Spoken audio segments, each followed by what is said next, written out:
No, Mr. Okay. Saunders this morning. Calling to order the March meeting for the Hampton Road Ship Model Society. Welcome, everyone. Thanks for joining. There's no guest present. And that moves us on to additions and corrections to the minutes. Anyone have any? No Tom Saunders today.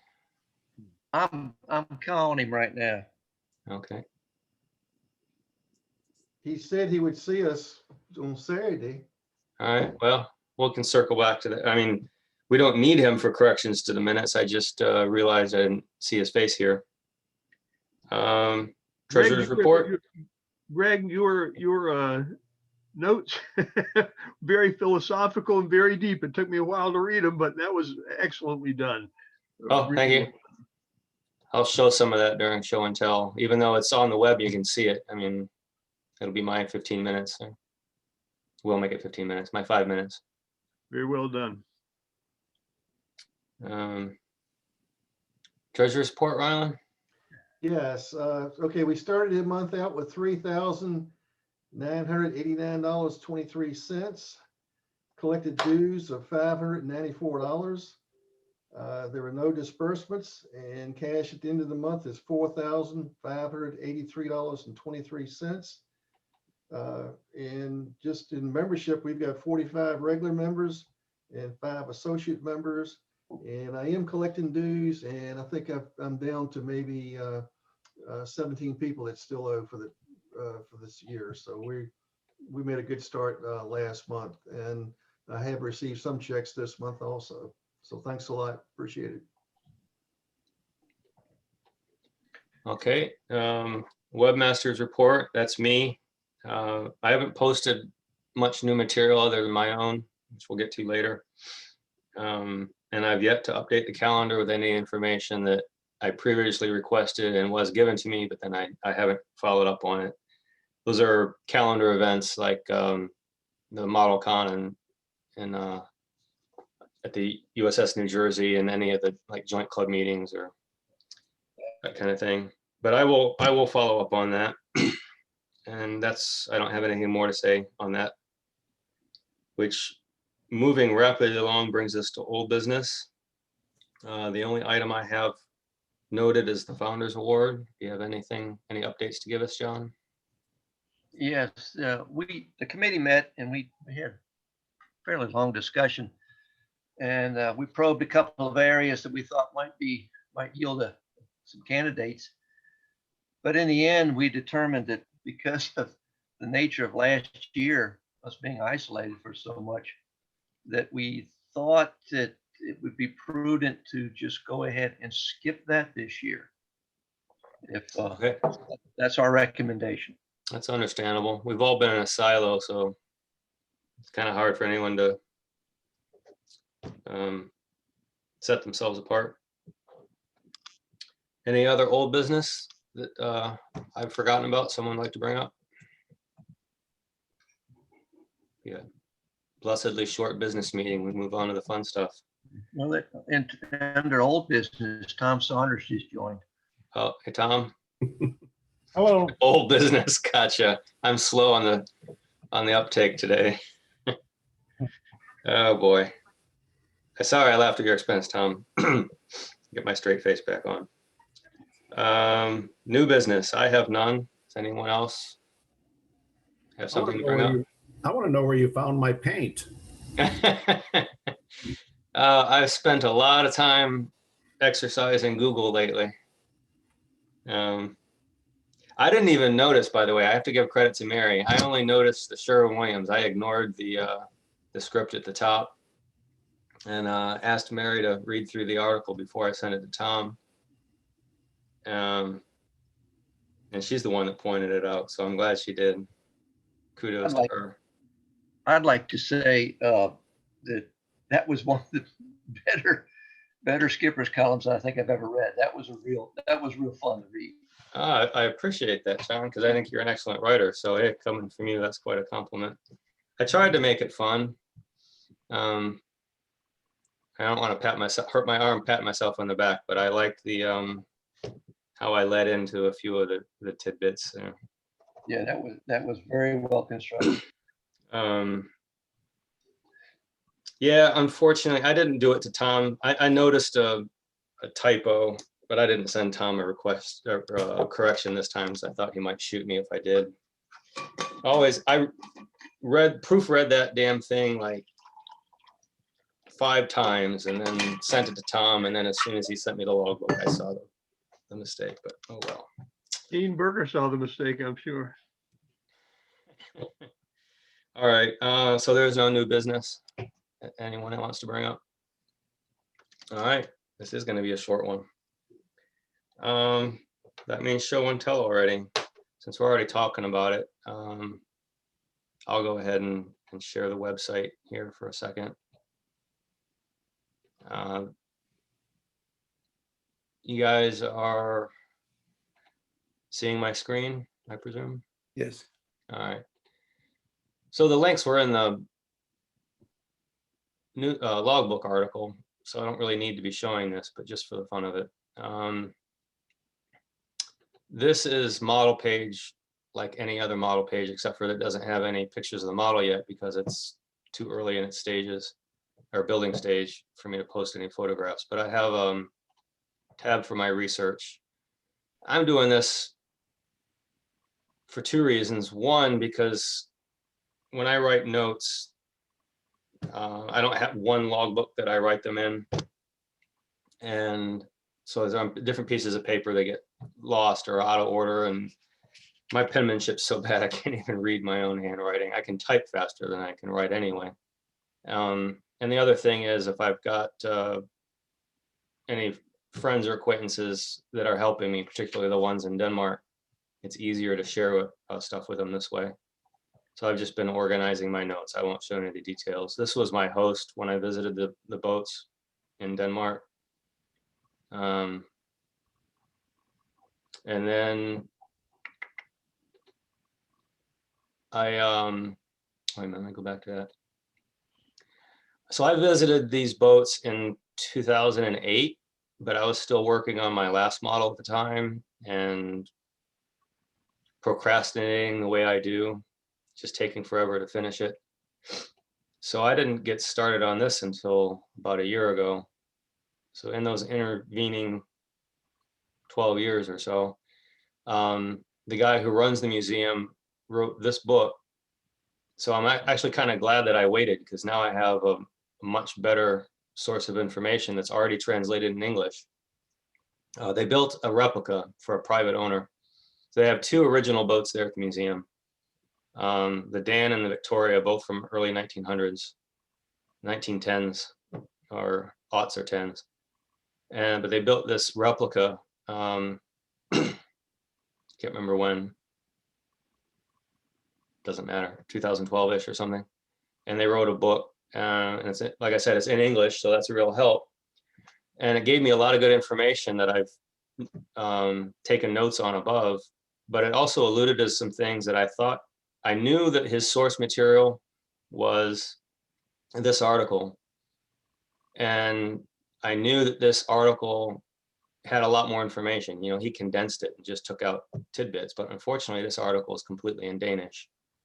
But I wanted to know what was in it, and now that we have Google Translate, you don't have to actually be a scholar to read them.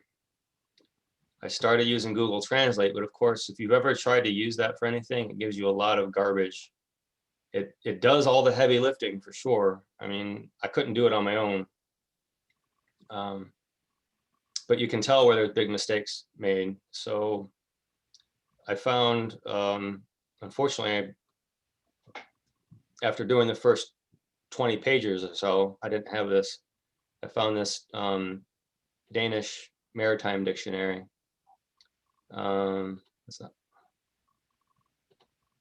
So you can just search for the terms, and it has the definition. The definition's in Danish.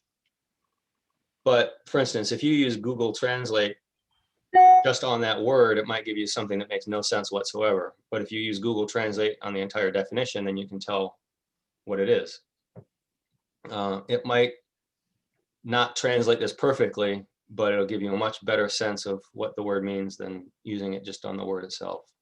And then I also have found a modern Danish dictionary, kind of like a current Webster's, and then a Danish dictionary for the period 1700 and 1950, because language has changed. There are some words in the old one that aren't in the new one, and vice versa. Or the same word might appear in both, but they'll have completely different meanings. So it's kind of like playing word detective, and surprisingly, it's been kind of fun. So what I did was I have it arranged in columns, and I have the original text on the left and the translated text on the right. And this is all Microsoft or Google Translate. I didn't do anything there, but where it does something screwy, I'll insert my replacement. You know, the red text is what Google did, and the blue text is what's corrected or better. And then I've got collapsible footnotes at the bottom. This is something new. I've talked about how there are add-ons to the primary website software. This is one I had to go find. So that's kind of, because some of these notes are quite extensive. You can see how much work I put into it. Anyway, I won't, it's not a model, so I won't bore you with that any further, but I've actually kind of had fun with this, and I have found some very useful information for making the model more accurate. And most of it's already in that book that's translated in English, but I've found some additional things that weren't in that book. So it has been actually helpful to go through this. That I did have a question. I forgot about that. So one of the things that took me forever, it described how the boat was actually built. They said the distance, but I can't remember what it was, at least a quarter mile away from the water. So it had to be towed to the water. They would, the entire logs they would use for building the frames, they'd cut off the bark. So you have that kind of, not semicircular, but, you know, rounded bark side and the flat side where they cut it away. They'd lay those down as skids, grease them up, put a tackle on the front and just tow it along. And then when the tackle became too blocked, they put a chain on it, reset the tackle, pull it further, and so on. And as the skids that it's riding over came out the back end, they just move them to the front, and so on. And they translated they had a term for when the tackle got too blocked and they had to reset it. Reset is not the word they use, and it translated poorly. But it was in that maritime dictionary, and it said to overhand the tackle. And I says, well, I don't know that, I didn't trust that that was properly translated. So I tried Googling that, and all I got was overhand knots and stuff that wasn't related. And I couldn't come up with the English translation, but you know, you try one Google search, you try different words, you try different words in different orders, and eventually I found the proper term is to overhaul the tackle. It took me forever to learn that. And then they described this tackle arrangement, which again did not translate at all. And I went searching for different tackle arrangements, you know, like gun tackles, Burton tackles, luff tackles, Spanish Burton tackles. This is close to a Spanish Burton, but it's not, because in that one, this line right here that goes from the bottom block to the top, attached to the bottom of this one, would be attached to something fixed above. That's what the illustration of Spanish Burton was. So my question before I yield the floor to the next person is, does anyone know, familiar with that tackle and what it would be called? In Danish, this is called a dirt tackle. You can, okay, that's pretty easy. That's got to be tackle, right? Tala is also tackle. There's synonyms. Couldn't figure out a translation for mantle. And skit, when I looked it up, it's going back to my column where gat was anus or buttocks. This is, most of the translations for this are scatological, have to do with excrement, but also dirt. And I think in the end that this is all the dirt that gets raked up in the net along with the eels, the muck and the seaweed and the other crap like that. So they call it a dirt tackle, but no one's familiar with that one. Okay. I was trying to come up with an English word for that, and I've unsuccessful so far. All right, that's enough of that. Beth is here. It's interesting looking at that tackle though, because it looks like it's restricted in travel. I think they did note that. Let me share it again, and then we'll get to Beth, so she doesn't have to. Greg, is this the tackle that you were referring to that they used to haul the ship down? No, this one is. Okay, because that's only threefold, and I don't think they'd be able to haul ships. No, the one they used to haul it with was 4. Yeah. This one is what they used to haul up the net with. And I'm presuming, based on the name, what they used to haul out the muck afterwards. Right. So they dump all the eels on the deck, throw the little ones back, throw the good ones in the well, and they're left with a bunch of garbage on the deck. And I think that they load it up into a net and haul it back out using this tackle. I think that's why it's called the dirt tackle. But I'm not positive about that. Because D and C, Mhm. no matter how much you pull on block A, the Yep. line coming out of block A, it's restricted between C. Yep. C goes through Foxtrot, and then comes back around and connects at G, and that's seized on both ends. So the travel is restricted. I'm thinking maybe this was set up so that you had a mechanical advantage over a specific distance. You know, So this is at above the shrouds. And this is down on the deck. This only has to go up high enough to pull the net up over the gunnel. Yeah, I think it's purposely, for some reason it looks like it's purposely restricted. The length Charlie to Echo is fixed. So your total travel is whatever the width of this block, the length of this block is. Yep. You know. Well, this could be a shortened picture for the illustration. I can make this quite a bit longer. Right. So if you make Charlie to Echo, in other words, the whole depth that you have to drop it, just for speculation, maybe this length from Foxtrot to Echo is the total length from the head of the mast down to the deck, or down. It is, yeah. This is at the masthead, and this would be this block only has to come up high enough to bring the catch over the gunnel. Right. So that might be what this is. So it's sort of, for lack of a better term, Murphy proof. Yeah. It's still, Tom, restricted to EFG as a half that distance as a total movement. Yes. Yeah. That's an odd rig. I don't know what you use that for. It's for pulling a catch up, and they said that quite specifically. So the top block is way up here, and the bottom one would only have to get about that high, enough to bring the net over the side, dump it into the hold. Anyway, I think I've had the floor long enough. I'm going to go on to the next person, but not until we let Beth talk to us. Thanks for joining us, Beth.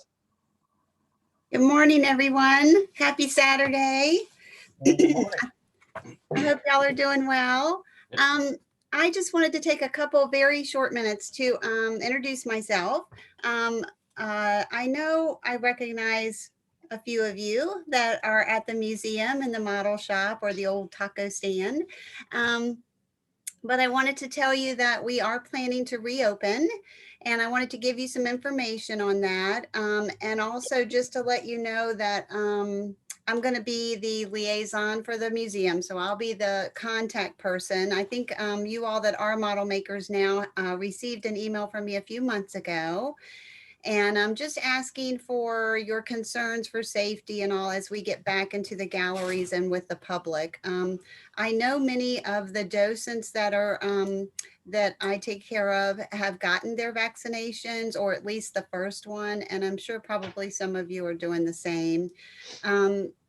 So what we want to do is with the model makers that are in the museum, we would really like to bring you all into a little bit more of a fold and incorporate, like be able to see you more, include you in a monthly state of the museum address that we do with Howard every month. Of course, right now it's Zoom, just like this.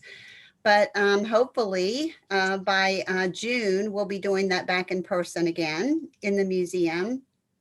And we just want to go over a couple things that I know if you've got any suggestions or concerns, let me know. But I want to assure you that the reopening committee is doing everything we can to ensure your safety in the model maker stand. We've gotten all the plexiglass in, so that's starting to be, put up and installed throughout the museum. We have 12 sanitation type stations where we'll have all of the things to keep people safe with, with any extra mask and all that kind of thing. Masks are going to be required by our guests and by our volunteers and staff, of course. We don't want the model makers to feel like they're a mask. What am I trying to say, Ron? A monitor of mask. If they see someone going by the model stand or a group that don't have masks on, we just ask that you just call security, the security number or the front desk number, and just say, oh, there's some people in the model, and are right in front of us that, are not wearing masks, and we'll take care of that. We do not expect you all to do that. Another couple things. Well, first off, we're going to open, and I don't know, I'm sure some of you know these dates, but May 21st is a Friday. That will be our first grand reopening with our members and donors. And so that's a Friday. So that will be Friday through Thursday for members and donors only.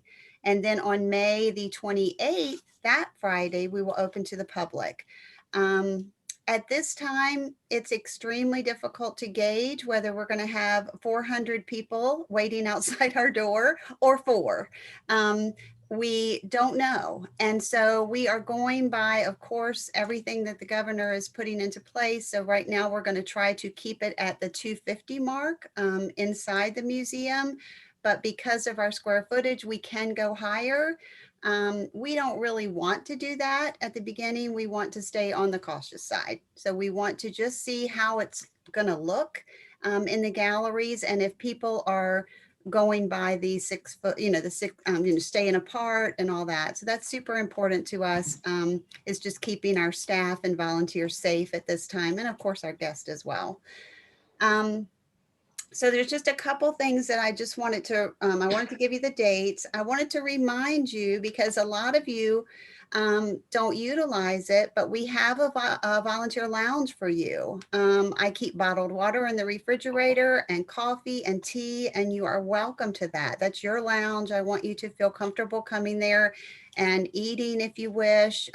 Whatever you want, you utilize the refrigerator. A lot of our volunteers put their lunches in there.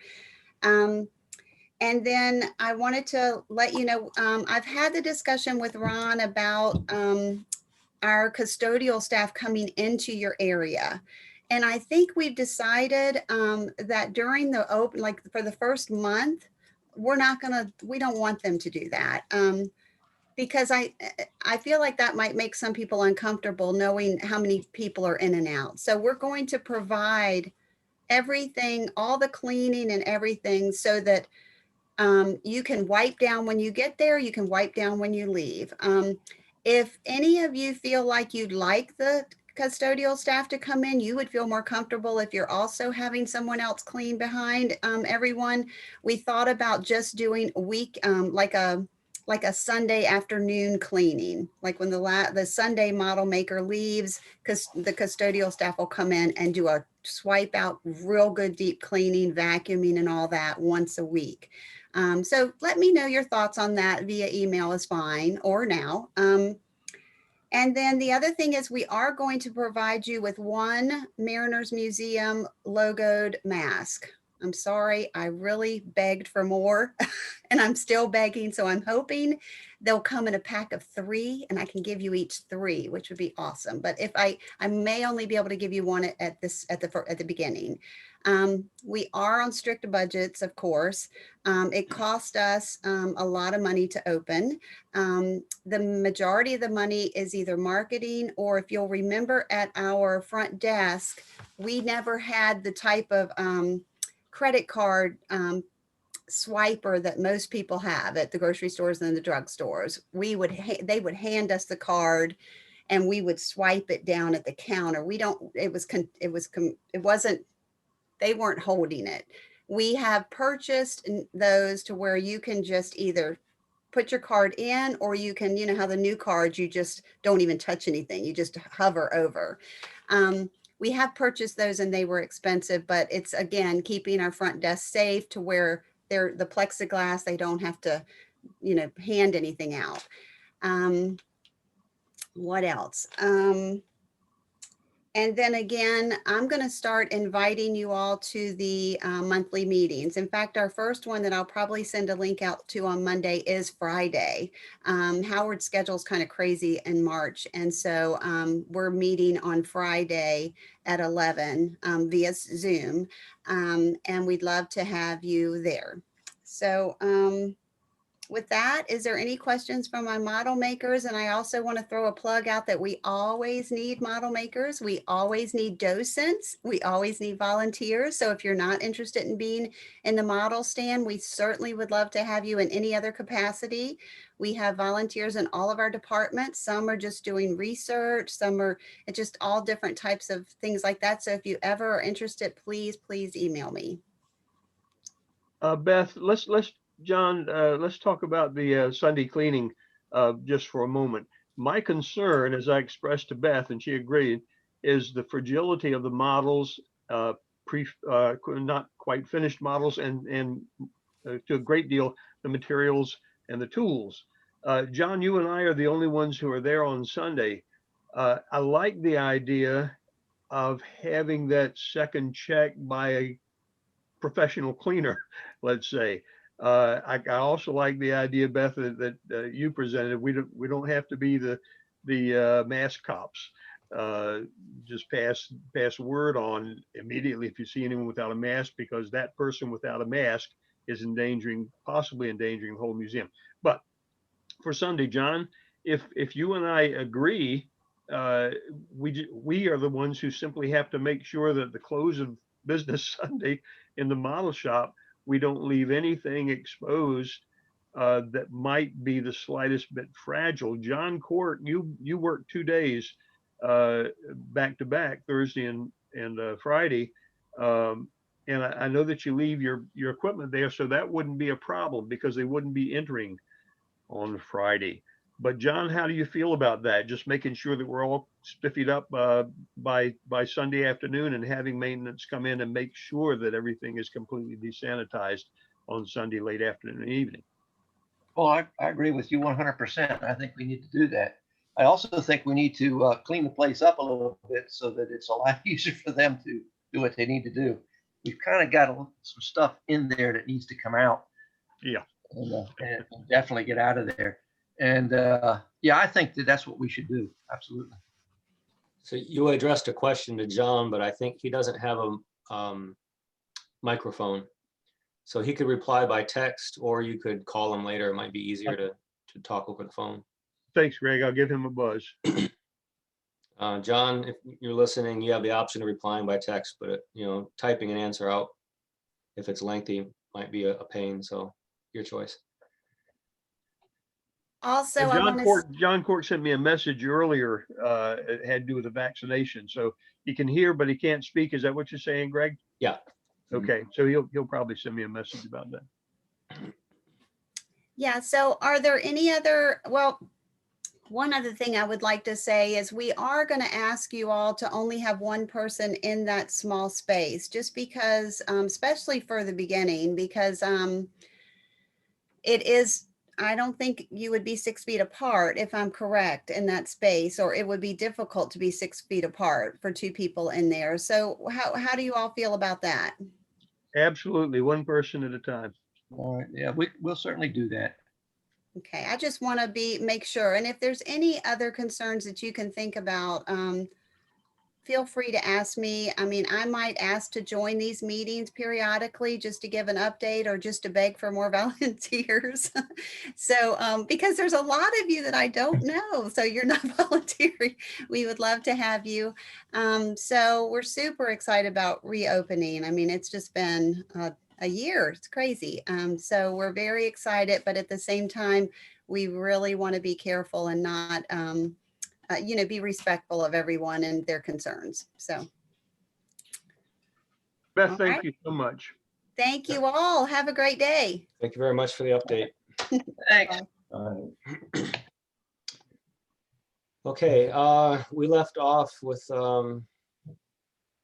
not a model show, but just a research show. And I was going to go on to the next person, but actually forgot about a piece of old business.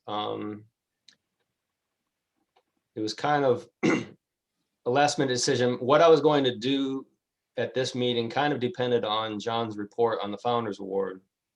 And I wasn't really prepared to hear that we were going to skip it this year, which is an understandable decision, but I just didn't get prepped for it. So what I'm taking a long time to get around to saying is that instead of waiting even longer to announce last year's winner, we're going to go ahead and do that now. And I'm sorry I don't have a proper speech ready, so I'm just going to read the Founders Award ballot write-up for last year. Last year's winner, I'm going to paraphrase this. The master at the modeling of age of shale ship models and evidenced by studying his work on display in our ship model case at the taco stand. His work is good enough to win awards in juried competitions and be accessioned into the Mariners Museum collection. This year, he moved from first alternate to a regular slot in the ship model makers booth at the Mariners Museum, where he demonstrates the art of ship model making to countless museum visitors and to HRSMS members, excuse me, HRSMS members through thoughtful technical talks. That person, of course, is Stuart Wynn. Stuart, congratulations on being last year's Founders Award winner. Sorry it took a whole year to let you know. Thank you. I'm totally surprised, and I'm not sure I'm. Did you even remember that you were on the ballot? No. It's Well deserved, Stu. yeah. When the whole COVID situation came up, was right around the time we were planning the banquet, and it was a very last minute decision to cancel the banquet.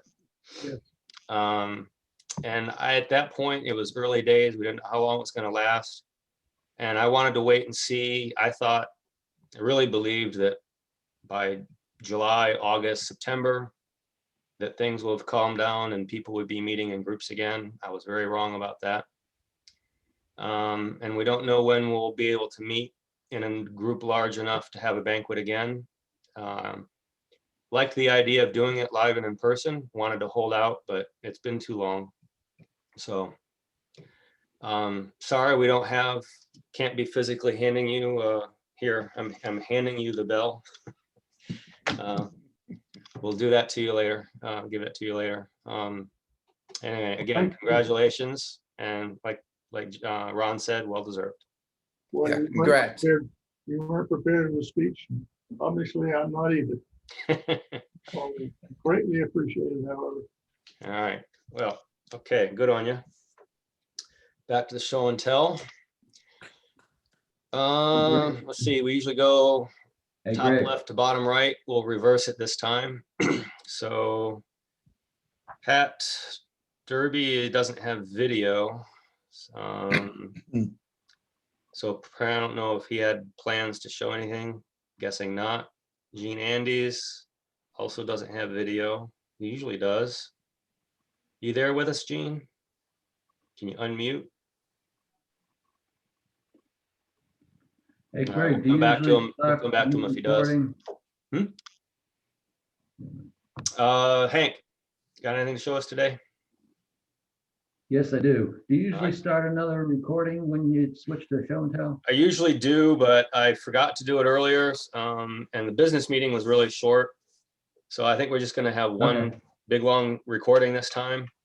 I think YouTube allows you to put bookmarks in there. I'm not certain of that, but I'll investigate that. You can jump right to different portions of the recording. So I might try and do that way instead.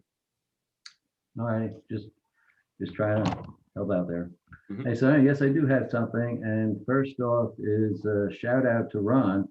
Because last month's meeting, he showed us this little mini lathe thing, and I thought that's pretty cool. I might be able to taper some of my yards on that. It didn't look like it was big enough to do all of them, but I figured I might be able to do some of the smaller ones on that thing. Yeah. So I went ahead and ordered it, and it said it was going to be here like late March, early April, which I figured is going to be too late for this model, but I might learn how to use it for the next one. Well, anyway, it showed up in like 3 weeks, and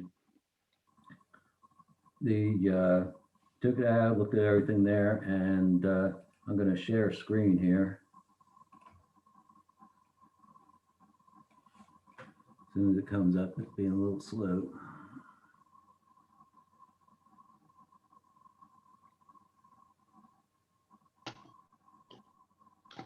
Okay, come on.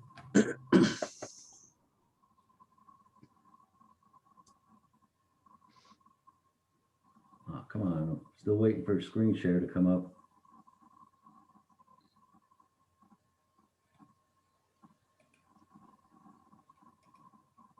Oh, there we go. Yep.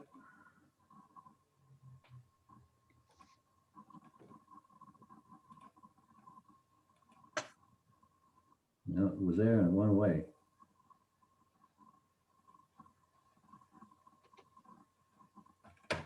I enabled sharing before the meeting started. So you do have the option. I Here we presume. go.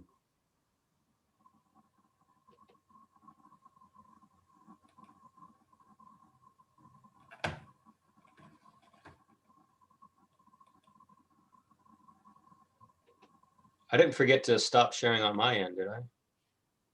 I don't think so. No.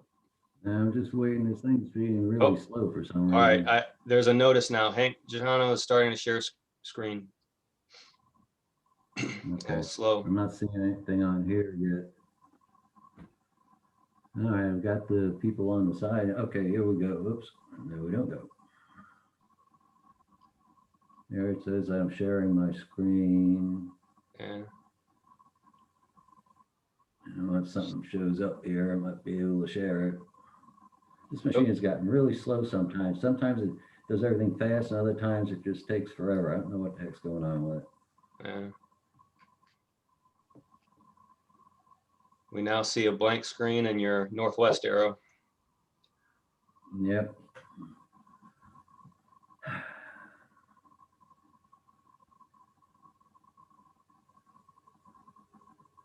Anyone heard a good joke lately while we're waiting? Okay. There we All go. right, so here's a story. If I can get down here. All right. This picture here, as I'm trying to load, and it'll open. Anyway, this is what comes in the box there. You get the little lathe, and this one came with a set of chisels, and there's the power pack and a cord and an adapter for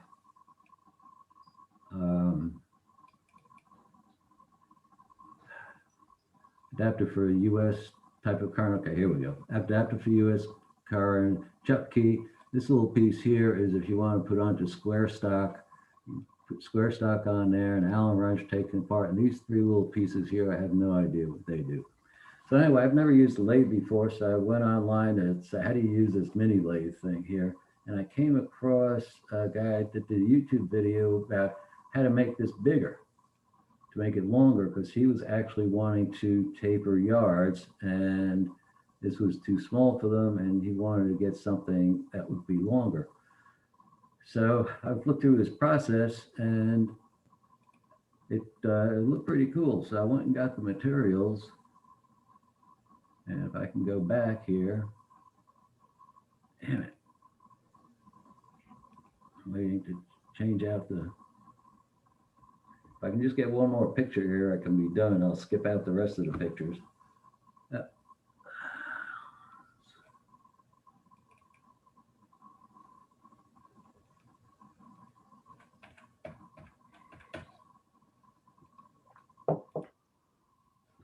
I can just get this picture here open, I won't show the rest of them. Okay, so what he wound up doing is he took a piece of 1x here, you take this part off and you lay it out to see how long you want the overall length. And so then this piece is your base piece here, and the existing track gets screwed onto that. But there's a piece like this that was over on here, and that goes away. And I don't see in any of these videos I looked at anybody uses that, and I don't know what that is used for. So Isn't anyway, that the one with the slot in it, Hank? yeah, it's the one down the other end here that covers this pin holder. Right, that is a circular saw that you move up and screw it to, and a circular saw blade comes up through that. That's run by your, it sticks into your chuck. Oh, really? Oh, I didn't have that. They don't give you the blade, just I'll have to look and see what that's for. So anyway, so this piece here is like 16 millimeters by 2 3/8, and you mount everything on that. He had another piece under here. He went like 15 millimeters, and he went like with a 3 millimeter piece to make this level up here. And I didn't see any need for that. So I just made it 16 centimeters here. And I put a toothpick in here so that when I mounted this, I made sure that it was right level with that. And it came out to be balls on dead accurate there. And this was the tool rest that they give you is only like 2 inches. So I made a 1/2 by 1/2 piece, an additional tool here. So I've got a full from here to all the way back here. If I push this back, I've got a full 10 inches now, which should be bigger than anything I'll ever need to use. And if I do need to make big, I could always just make another piece here and extend it out a little further. So I did one test piece here, and of course the chisels that came with are pretty crappy, but I've got plenty of chisels to be able to grind on there. But I did a test piece and I made my first yard yesterday, and came out pretty good. Between chiseling, what works out really good is sanding sticks too, to taper them down and get them to where you want them. So oh, on the bottom, it tended to, even just with the metal piece there, it tends to move around a little bit at the higher RPMs, which I'm not going to really use. So on the bottom here, I just put on a piece of non-skid, and it seems to, for what I've been using it for, it seems to stay in place really good. So anyway, it's a fun new toy. Everybody needs a new tool, so that's my new tool. What you've got is perfectly functional, and there's no reason for you to change it. But I'm guessing that track that's on the bottom is a standard extrusion that you could go find on a longer piece if you ever wanted to do it that way. Yeah. That would be, because you'd have to, it would, yeah, it could be done like that, I guess, if we could, but it's a whole lot easier and faster to just go get a piece of wood. Yep. Looks good. Okay, Tom, you have anything to share, a show or a tell? The only thing I could say to you is that I'm done with all my active projects that I had going. And the last thing I did is I repaired about 3 other models that I have. And now my admiral has told me that I got to figure out a better way to display things because I'm just about out of space. Bill knows this, by the way. So anyway, so I'm looking into that. But yeah, I won't take up any more of your time. Just to say that I have to drop off to get to that other meeting. I really appreciate you guys having me, and I hope we can continue. Thanks a lot. Okay, sure. Appreciate it. Take care. Oh, You by remember, the way, you don't have to appreciate anything. As always, you're invited to our meeting, and our next meeting is going to be by a professional model builder, Michael Mott. He's going to talk about a restoration that he's doing, but Bill will probably cover that later. Take care. All right, cheers. Bye now. If you need a more display space, I have a solution for you. I know that. Be I well, don't think your folks. wife would go along with it, but Be well, people. How about Mr. Saunders? Anything to share or say or tell? Nope. Okay. I'm gonna go back to me and then we'll move on. Meant to show this a couple months ago. Visited sister-in-law and her husband over Christmas, and he pulled up a box he said he's been holding on to for 25 years. He figures if he'd been holding on for 25 years and not done anything with them, he didn't need them. He wanted to give them a home. They're, let's see if I can, small brass sold planes that he got from his grandfather. I have no idea how old they are, but they're pretty ancient. And they've got a beveled bottom. So I'm thinking when I eventually get around to carving my hulls and in the concave areas, that's going to be quite handy. And it's a really nice antique piece. So there's that one. And he also gave me this tinier one. Let's see. Yeah, very nice. So a nice Christmas gift. you may have misunderstood. Didn't he say something about auction? No, he did not. He doesn't know anything about the auction, and he never will. What's his phone number? Okay, Mr. Brown, Bill Brown. Oh, okay. I can show something quick. Let's see.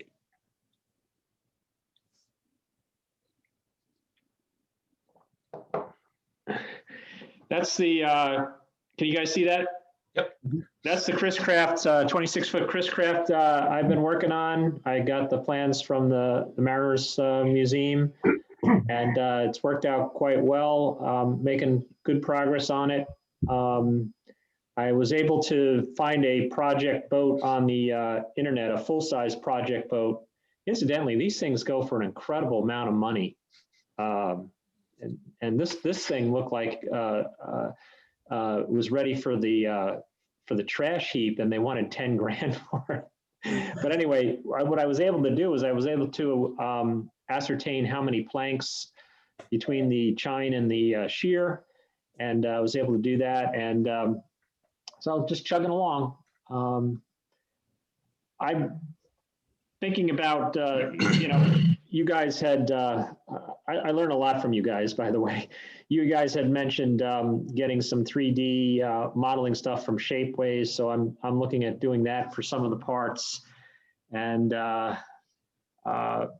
may need your advice down the line. So at future meetings, I may be asking a lot of questions. So just a word of warning. That's it. Thanks. Yeah. So Chris Craft was originally in Michigan, up on the northwest shore of Lake Huron, and that's where I grew up. Oh. Not in that particular part of Michigan, but I grew up in Michigan. And I had a summer job where I met a young lady whose brother, that was his full-time job, was restoring old Chris Craft hulls. And yeah, I didn't actually see any of his work, but I've been to a few boat shows where they're put into showroom condition, like a car show. That boat fully restored, Yeah, is like $150,000. yeah. That would be not necessarily a lucrative job because you put a lot of time into it to take the $10,000 boat and make it into a $150,000 boat, and a lot of material costs too. But a fun career, I think that would be, he's following his passion for sure. Yeah. $150,000 for a 26-foot boat is cheap. Back Price of a new boat. A lot of upkeep. Yeah. back in the day when Chris Craft was Mr. Christopher Columbus Smith in Algonac, Michigan, of course, Greg located that. They realized they had a huge segment of the pleasure boat market. In fact, pretty much cornered it to the dismay of Horace Dodge. They produced a Chris Craft mahogany runabout for less than $4,000. At the time, that was still pretty expensive, but much cheaper than the others. Chris Craft also began making their own motors at some point in time. There are two beautiful Chris Crafts, one that was voted the most beautiful Chris Craft alive or something like that, back in the 60s, perhaps, in the International Small Craft collection at Mariners. So next time you go by, take a look at those two beautiful Chris crafts. Absolutely. I want to do that, Ron. And a shout out to you folks there. I mean, I couldn't have done this without that archive that you folks have. A quick question for the membership. I'm struggling with whether I should put bottom paint on this to show.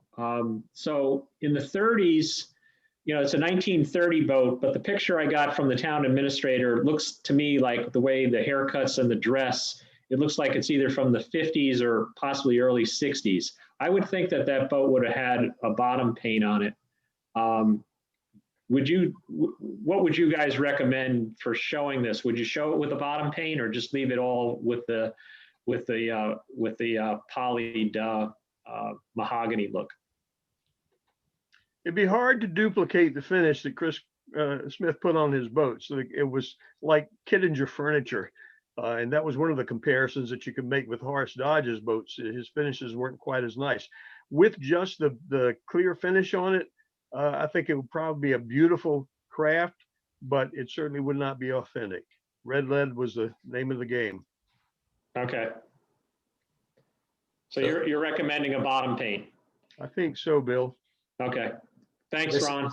This isn't the model Chris craft that you're doing, but this is a 1941 19-foot barrel stern runabout. Has always been my dream boat. Not a practical one, just for They're dreaming. just gorgeous, aren't they? Love this I boat. always liked the torpedo stern myself. All righty. Let's see who's next. Dennis. I don't have anything. Nope. Okay, cool. Mr. Proudly. Yeah, I'm kind of in between models, just getting started on the Ajax after finishing the Caroline. So I had a little intermission. One of my kids bought a kit for me. I don't know how long it's been since you guys played with Legos.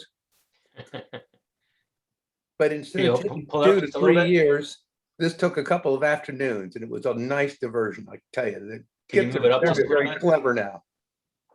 Can you move it up just a little bit? Yeah. Oh, there you go. Yeah, it's really very clever. Fun stuff. Like I say, didn't take 2.5 years this time. Yeah. Good, All right, good thought Mr. for your kids or your grandkids. Mr. Founders Award winner, how about you? Well, I got the screen. I got a couple of things I can show you.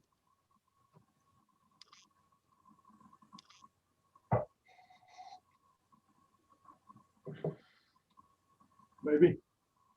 Let's try it this way.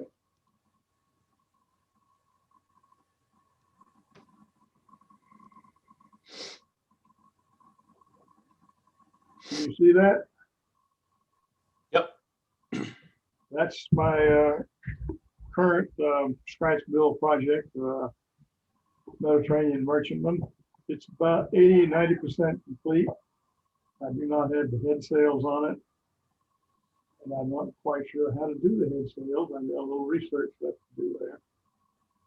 And I've got it on all the rope coils. At present count, there's about 50 of them on there. That might take me a couple of days to do. Here's another view of it showing the deck. Some of the details there. There's a lot more to this model than meets the eye. I'm not yet prepared to discuss it. I'm hoping that by the time we can get back together and have an in-person meeting, I can bring it in. And at that point, I'll go over what this ship really is. And that's might going to take a little while. It's not going to be a 5-minute presentation. It's going to be like 10, 15, 20 minutes to go through some of the background on it. So hopefully when we have our next in-person meeting, I'll be able to bring it in at that time and show it then. Well, you can be the presenter. We'll make a whole presentation out of it then. I have a question for Stuart. Yep. Hey, when you put those furled sails on, did you put them on after rigging or when you put the yards on?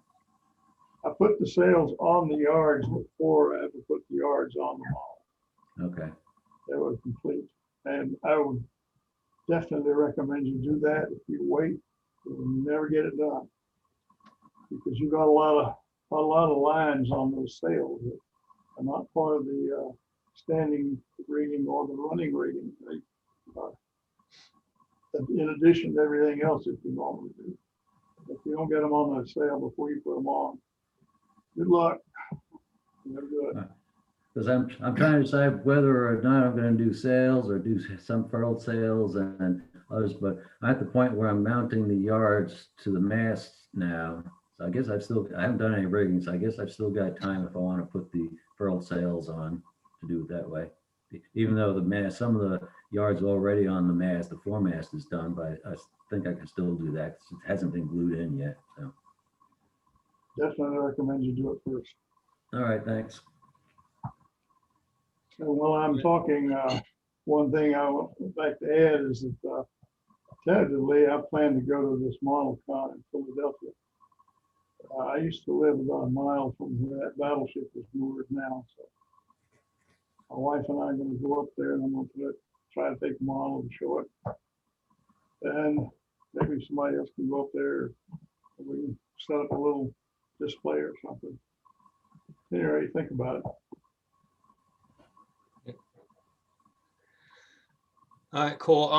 I noticed I was going from bottom right to top left, but I noticed Mr. Derby didn't have video before, and now he does. Was there something you wanted to show us, Patrick? You're muted. You're muted, Patrick.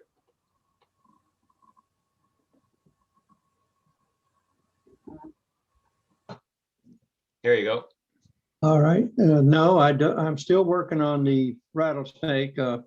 I'm getting to just about after 3 tearing out of everything in the world in it. And I'm getting down where maybe about a month or so, I'll be able to have it done. Okay, good luck with that. It hasn't been fun. No, it's supposed to be fun. All right, let's see, make sure I didn't miss anyone. I think we're on to Don Good now. You have anything today, Don? Not too much. I'm still dealing with my back issue, but I have been working on smaller components for the 2 models I'm currently building. And the smaller components seem to be taking as much time as the boats themselves, but it's been fun. And while I've been laid up, I've been researching some interesting looking bay workboats, and they're kind of going on my, gee, I want to build these lists. So they may be coming along in the future. So that's basically all I have right now. About your details, the devil is in the details. So it's good that you're focusing on that. And I don't know what your back issues are, but good luck with those. Yeah, I'm waiting on surgery. Bummer. Yeah, so you guys had a few of those. Well, yeah, I've had one already, but I was a lot younger then and it worked real good, but I'm not so confident now, but that's another problem. Recovery time gets longer and longer. Yeah. All right, Mr. Berger, I'm sure you got something to show us. Oh, we're up to me already? Yeah. Well, yes. Guys, poison paint, what do you got? Well, I do have a couple of things. I'll just get to the heart of it. All right. Talking about the details, yes, I'm starting to get into the weeds myself. Here's an overall view of the boat as it stood last night, and I'll talk about a couple of the components and how I made them, namely the motor baskets and so forth, and then just call it at that. Here is the winch station. I don't know if I showed this last time, but I have a couple of little placards and things yet to put on the station, and then it will be complete. And it has the winch, anchors. I have them tied up. One anchor will be up in its well, and the other one will be just dangling down the side of the hull. So I can show the rigging for both. Oh, here's a little scuttle, one of the scuttles on deck, and it turned out all right. I mean, that's probably, scale-wise, is probably maybe 3/8 of an inch or so forth. And here's a little mini-me boat on a penny. All right, it's a big penny, but it was fun to play with. Okay, then I went to make all my screens for the inlets.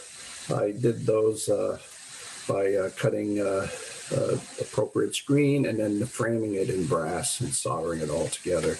And it turned out fairly well. Most of the screens will just be backed with a black paint as opposed to a hollow cavity. There's no sense in doing that because you can't see through it anyway. Oh, these were some origami brass supports for the overhang of the depth charge racks on the stern of the boat. And you can see there, one of them in place. And that's the purpose of those. I modified the racks again. I wasn't happy with the rigid floating trays, so I cut those off and remounted portable or foldable racks, which was a further development in the racks. And that made more sense because it gave the fellows more room to work around. With the trays down, there was hardly any room to maneuver. So I showed them in the retracted position, as they probably would have been most of the time once the racks were full. Moving on, this is the vegetable locker, which I made of brass, and alongside was the paper mock-up.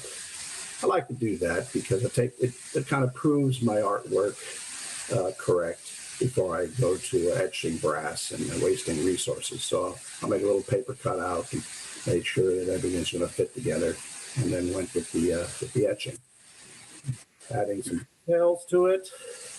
It was all soldered up, and again on my giant penny to kind of fool the eye. That would make that. Well, that would make that about 1/4 of an inch, I guess, but that's not. How big is that penny? Pardon? How big is the penny?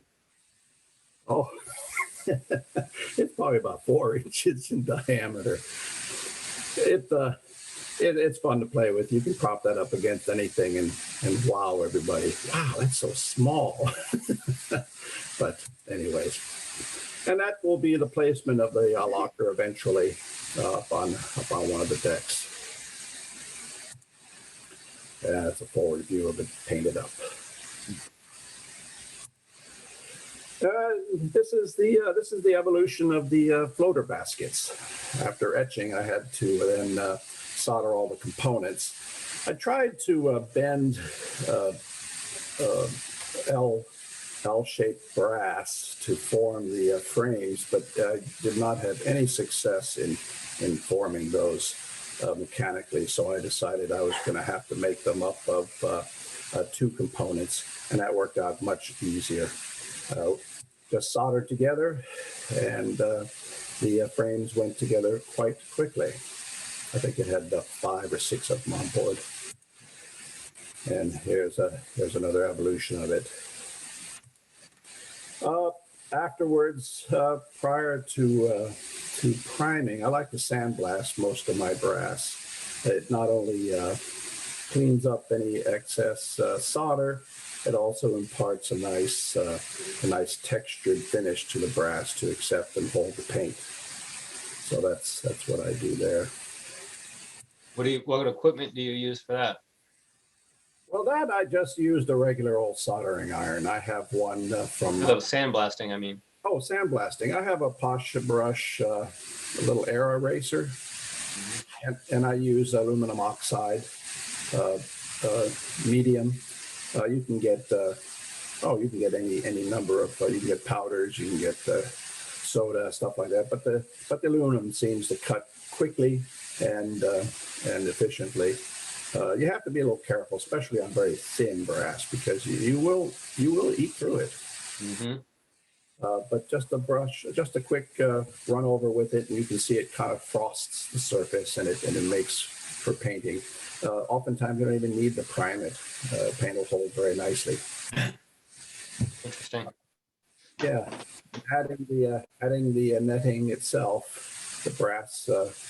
This was brass that I received from what was the name of it? Allied. Yeah, I think it was Allied.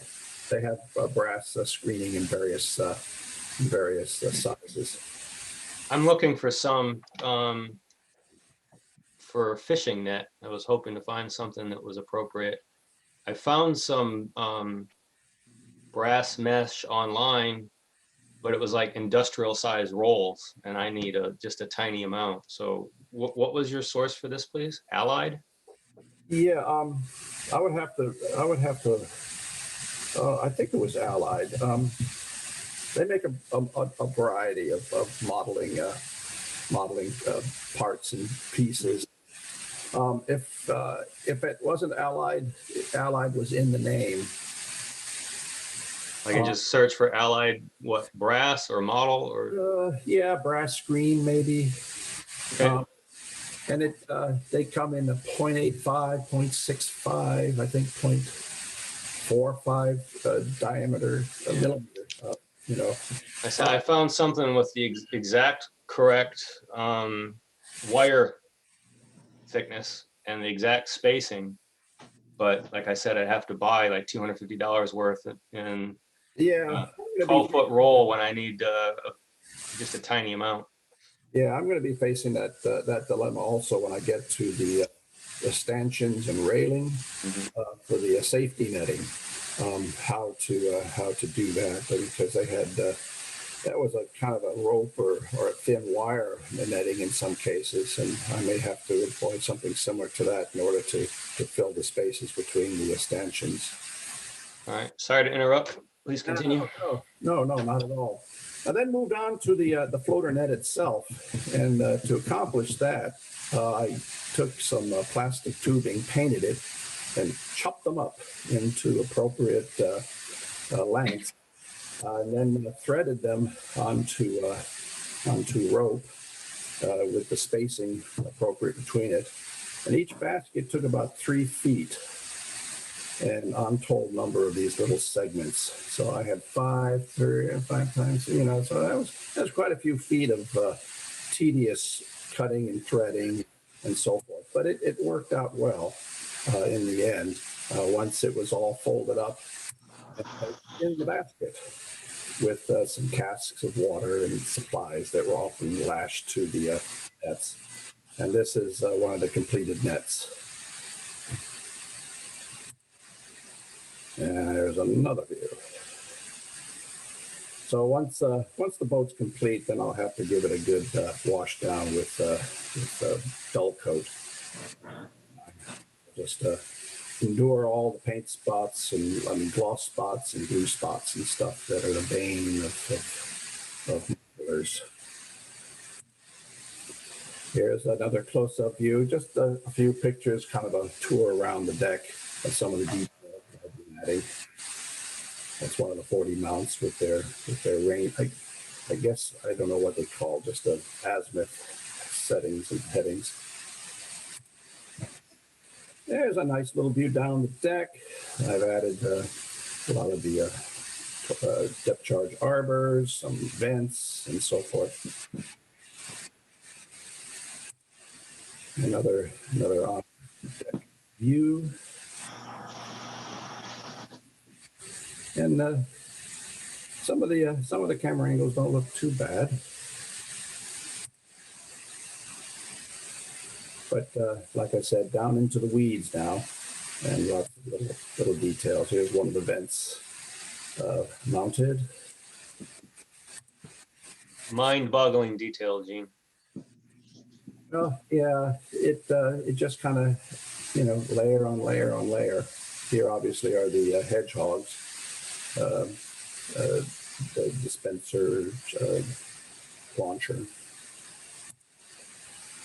Another view of the grating, which you can't see in, so it's just a black background behind the net. Oh, there's one of the I had some issues, not issues, but questions from John about colors of handles and things. Obviously, the fire plugs and things were red, but there was a lot of some questions regarding the color of the steam shutoff valves and things that were on board. And I think the consensus was that they were either white or some other color like that. So I went with white.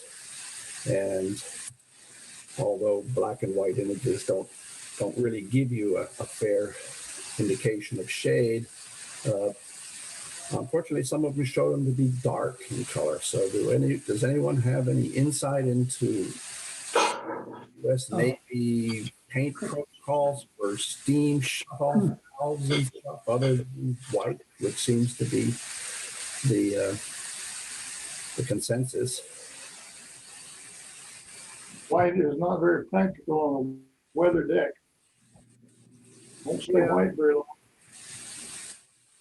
So, yeah, I don't know.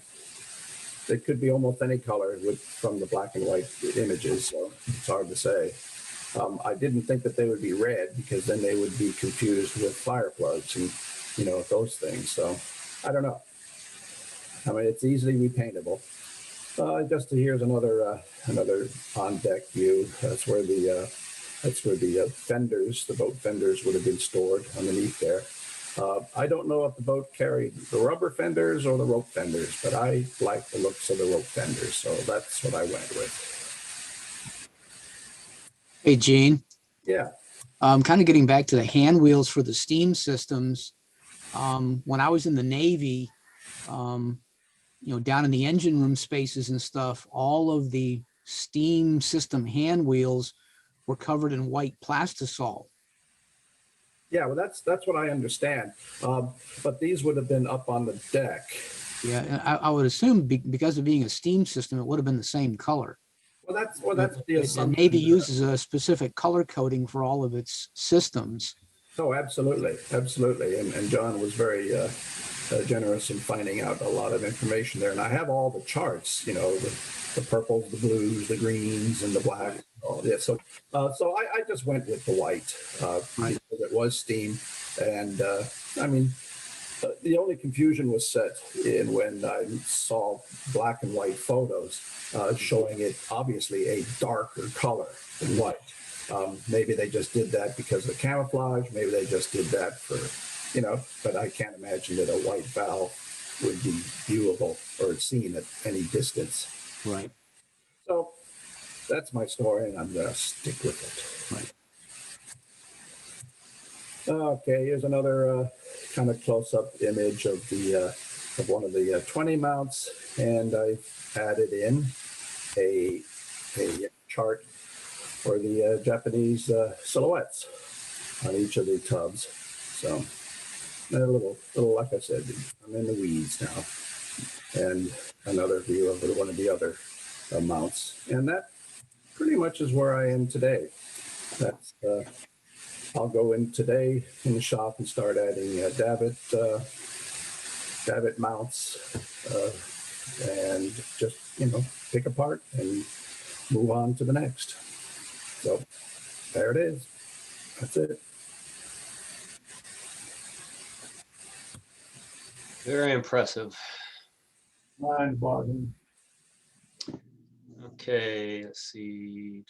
Who's next? Kevin, you have anything today?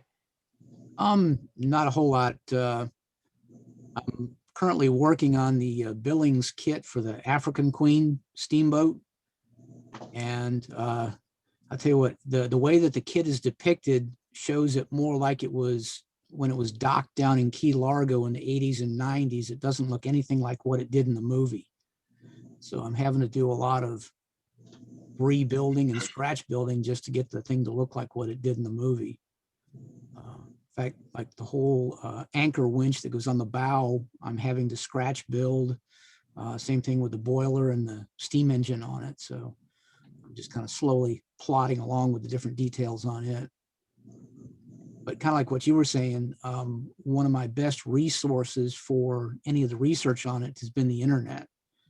I've been able to find a lot of pictures showing different details on it on the internet. So that's really been a big help. I've put so many hours into my research recently. It's sounds weird to call myself lazy, but I'm so glad I get to do it from a chair. Right, right. And not having to look through, just to pick a number, a 250-page book, read through the whole thing to find the right page, because it's all digitized. The internet takes you directly to the correct page. Right, right. Like that block and tackle that I showed is in not the paper that I'm translating, is in another paper, also written in Danish. But you know, I didn't have to read through a whole bunch of papers or flip through them to find that illustration. I got taken there. It's so lazy, but not lazy, I guess. I don't know. What about the other Kevin? He was there a minute ago. He dropped off. Kevin Ray was there. He sent the chat saying goodbye. Oh, He just said goodbye. rough. Okay. Well, hopefully we didn't skip his chance to share. Kevin, I got a quick question for you about the African Queen. I'm going to show my ignorance about movie trivia, but was it based on a particular launch or anything, or is it totally a fictitious thing made for the movie?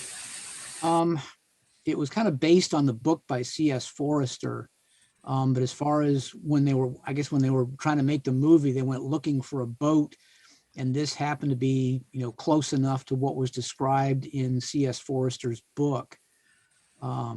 In fact, if you really read the book, the steam engine in the book is actually like a twin cylinder engine, where the one that's in the movie is a single cylinder. So I think they made some kind of, you know, theatrical license when they made the boat for the movie. And the bad part about it is if you go through the movie and some of the pictures, there's a lot of continuity issues there too, because you'll see in some of the different scenes, they've got more than one steam engine, because there's little details that are on one that are not on the other one. Same thing with the boiler and things like that. So you have to kind of pick through and just kind of, okay, this is what I really want it to look like, so this is what I'm going to do for my model. Those damn Hollywood people. Yeah. Well, in the movie, of course, the boat sank. I presume that that was all fictitious too. Well, actually, in the book, it does sink, but it doesn't come back and sink the German gunboat that was there. It was actually in the book. There's like 3 smaller British gunboats that actually have been put on the lake and come down and actually sink the German gunboat. So, but, you know, as far as the book goes, by that time, they were so far gone from malaria and other things that they were barely able to function. Hollywood again. Yeah, like I said, it was definitely worth reading the book to get some details and stuff out of it. So, yeah, I've got a copy and definitely enjoyed reading it. I didn't know if it was a Navy launch or if it was a, you know, auxiliary launch or something like that. It was just hanging around. All right. It was just an old steamboat that was supposed to be used for moving cargo up and down the river between different places.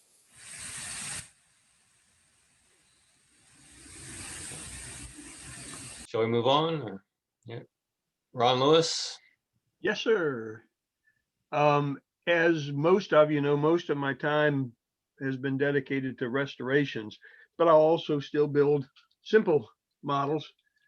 This is one that I had a model boat building class at the museum. Unfortunately, we only had 4 people signed up for it, and one was, I think he was 11 years old.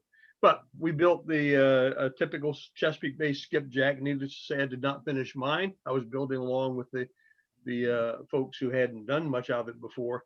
But I kind of like the kit. You just have to modify it quite a bit. For instance, they have brass rings for the hooks for the sail. I made mine from wood, so it'd be more authentic. But after just sitting it aside, I'm back to work on this.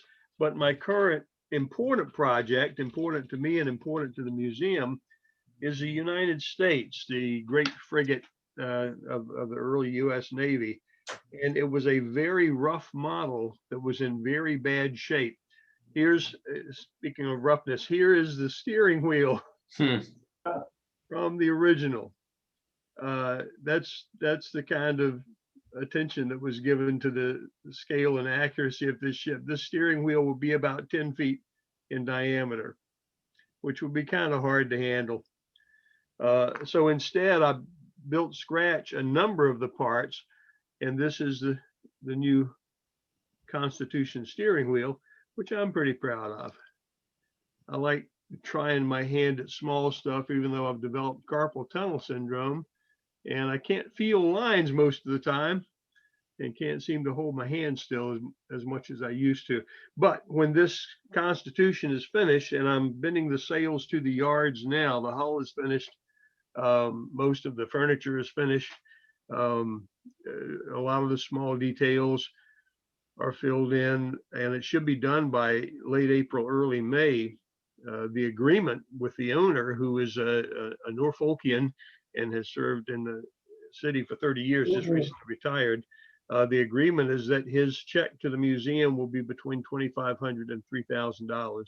So that's, I'm kind of passing along his gift by completely restoring and rebuilding several parts of his model. As most of you know, the United States has all carronades on its spar deck, but the original builder put cannons on.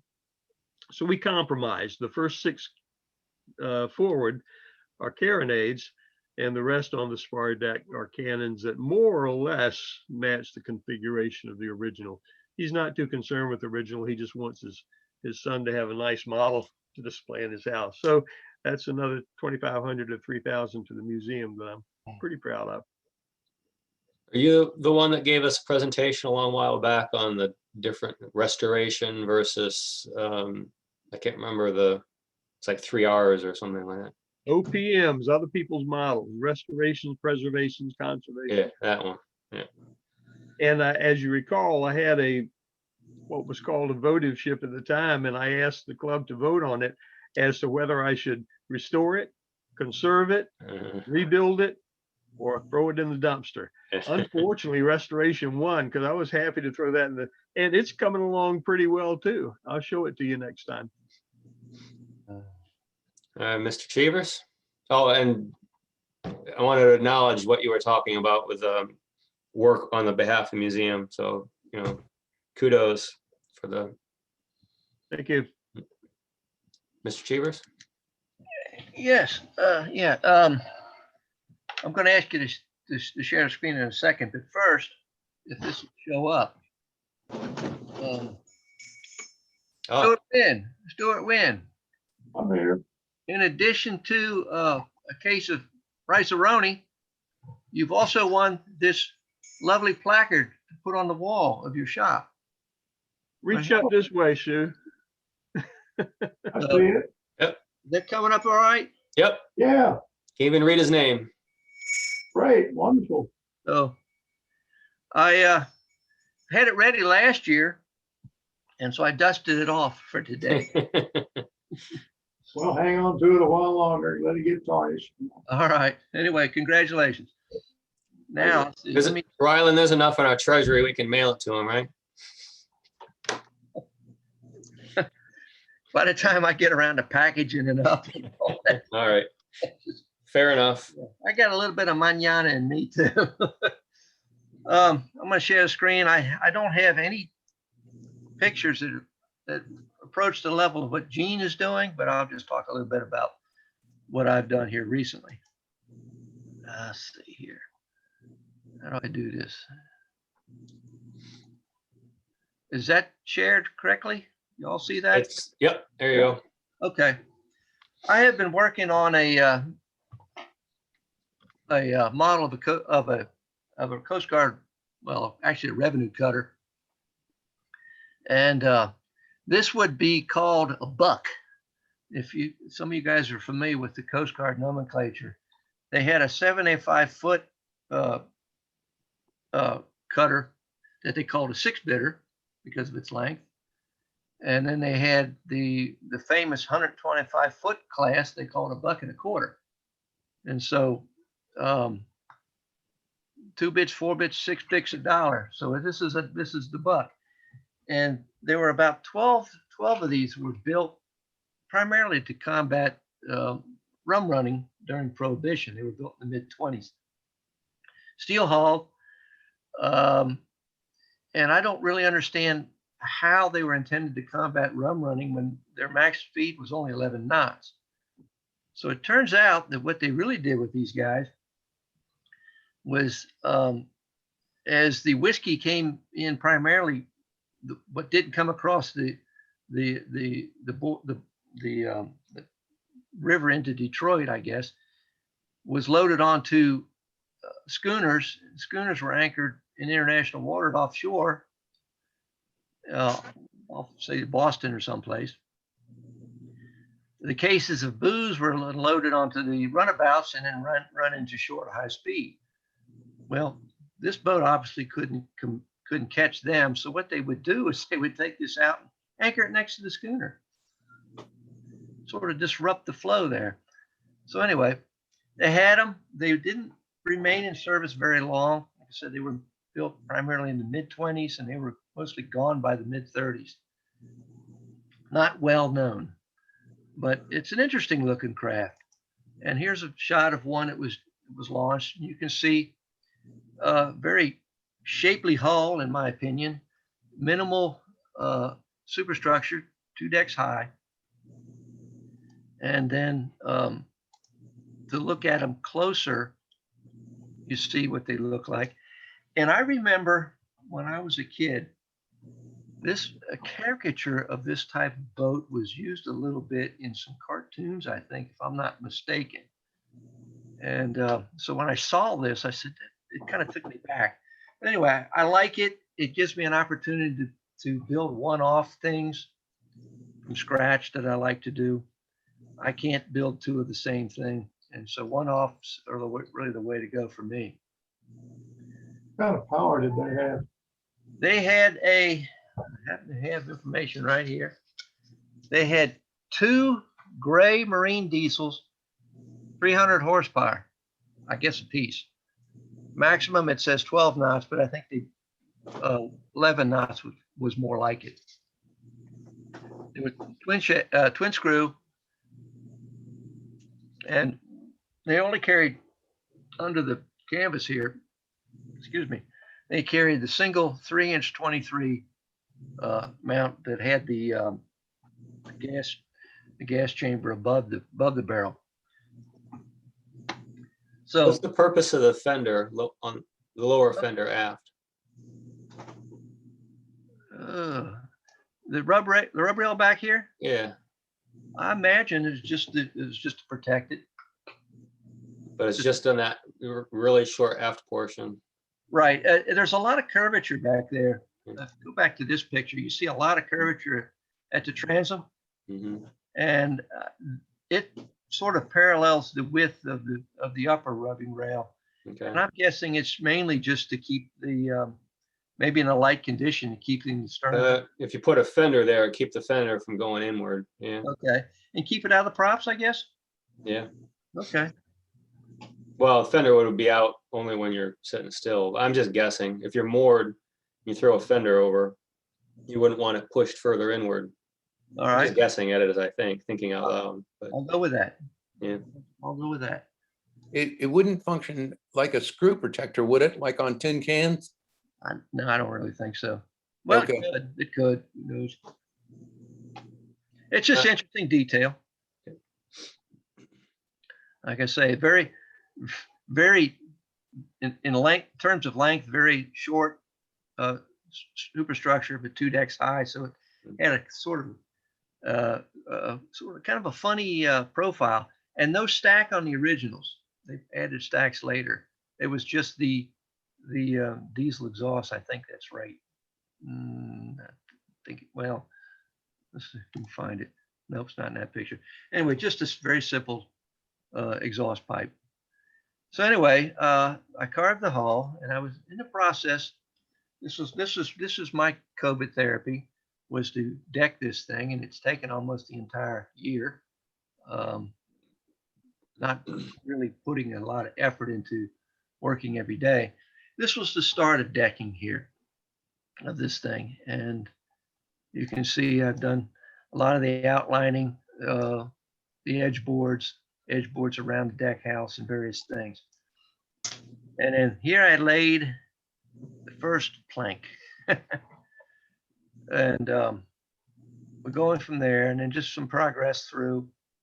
I laid the first 2 planks, actually the full length, and then cut them off as I worked my way around the where the base plates and will be for deck winch and the gun mount, that sort of thing, just to help me keep alignment.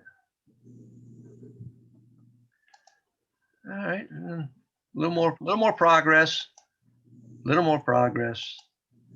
and here I have the roughed in deck house and engine casing in place. Another view, a little more decking. Zoom in a little bit. I won't tell you that this is my best decking effort, but so we're gonna back it up. It might be a 3-foot model when we're finished. So another view, and the decking is actually finished here and just partially sanded. So these are small boards, by the way. And then here it is sitting over on the other table with a deck. This is actually the deck house for this PT boat here. And so true to form, I'm working on more than one model at a time. Zoom in a little bit. You see a little more sanding has happened here. And whatnot. This deck house right here for this PT boat will not be used for the model. We'll scratch build it, primarily because there are some issues with this piece of wood right here. So, and then also, not be bored, I've got currently on the workbench, I've got my model of the Fair American, where I'm thinning down the bores. So, and I believe that's my last slide. So that's what I have to offer. What are you using for planking, John? Planking is basswood. Okay. Yeah. John, you mentioned something that I had not considered. Maybe everybody else had, but it will be part of my building process from now on and forevermore. The first plank, the first deck plank, it's easy to find the center of the bow and the center of the stern. You put the first deck plank stem to stern and then cut out the sections that wouldn't be there. That, to me, is a totally logical and common sense way to start the deck planking. And I assure you forever, I will do it exactly that way. Ron, that was a hard lesson for me to learn a long time ago. But it goes a very long way to keeping your planks aligned and your symmetry in place. Thank you. Oh, you're welcome. Well, and that's like I say, that's all I have today. It's all looking really good.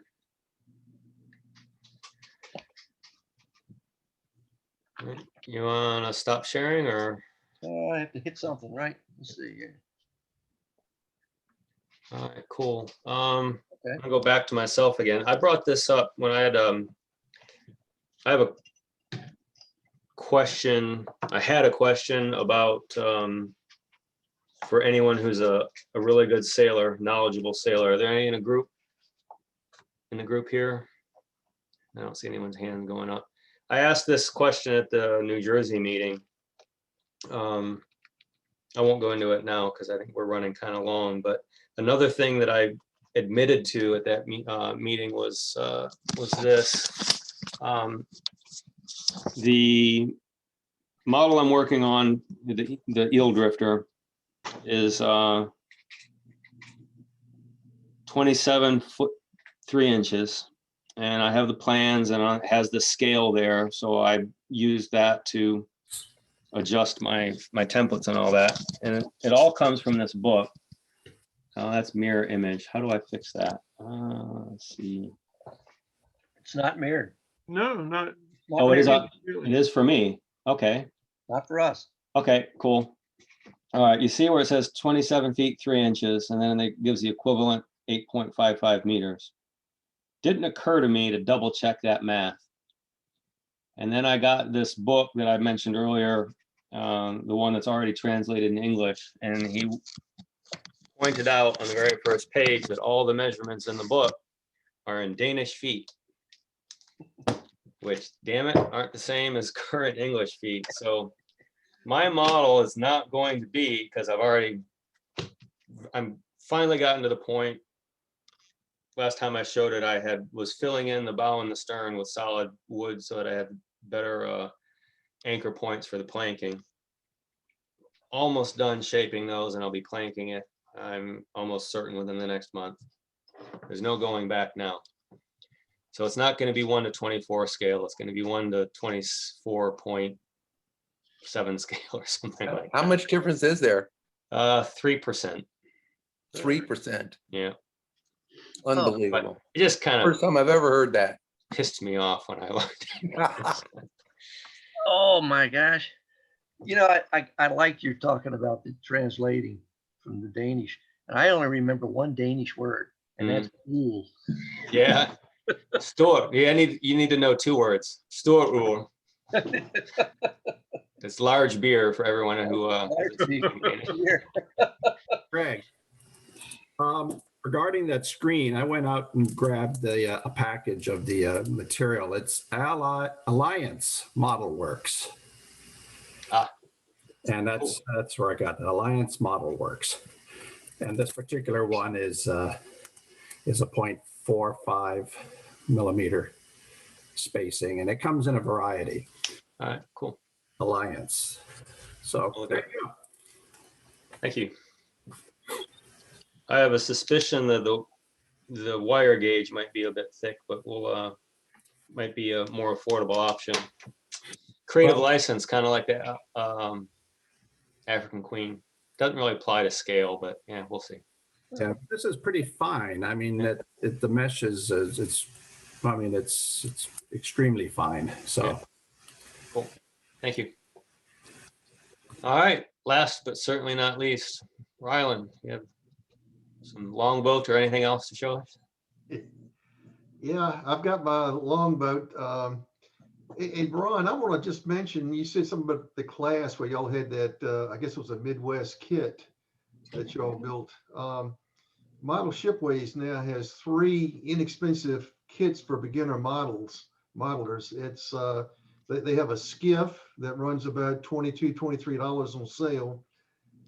Then they have a Norwegian sailing pram, which runs about $30. And then I think they eventually graduate to the, it looks like an oyster type dredge or something, like almost not quite a skipjack, but something similar.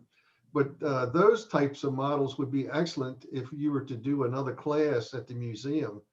And I think that's something that, these models can be built very quick, and it gives them the basics as to whether people want to get into ship modeling. So it would be a very nice thing, maybe once things get back to somewhat normal, if the club could do a class, for people down there. But what is the source again, Ron? Model Expo. Okay. And it's a skiff, and I'll send you the links to the kits, but they're really entry level kits, and they are made by were designed by David Anthraschel, who wrote he's a professional modeler and wrote the series on the Swan ships and other books and all, but it's mainly to fill the void that Midwest, with them exiting the market, these pretty much fill the void for that type of a kit. but they are also ideal and cheap enough to where you could hold a class, say for, $30 would include the kit and the materials to build these models. But it sounds pretty good, but just thought I'd mention that. Yeah, appreciate it. The Uh, model we used for the class last time cost $56. Oh, And the total fee was $100, but we supplied a toolkit also that had the basic stuff in it. yeah. So it was worth it, but that was the least expensive model we could find that looked fairly authentic, the Chesapeake Bay Dead Rise. And I think it was it Billings? Micromark has bought that. Was it Billings that did that? I can't remember. Billings, Midwest, they're all, but Model Expo also has the kit that includes the tools, the paint and all for like, $20, $30 more. You can get the whole all-inclusive kits. But again, like I said, it's marketed for somebody just getting into the hobby just to see if they would like to build something like that. But Sure. And we made our kits, got a little wooden box from Franklin and put a museum sticker on the top and put in an X-Acto knife and a couple of drill bits and that sort of thing. And the kit cost, I think it cost us a total of maybe $12. And there was everything there, including the glue that they would need. yeah, you can go to, oh shoot, I forgot the name of the place. It sells the tools, Harbor Freight, and pick up, multiple tools really cheap. Yep. Enough to get you going to you want to, if you want to invest in more expensive tools and all. But what I'm going to do is I'm going to share the screen here. This is my logbook. I just got to find it now. It's here somewhere.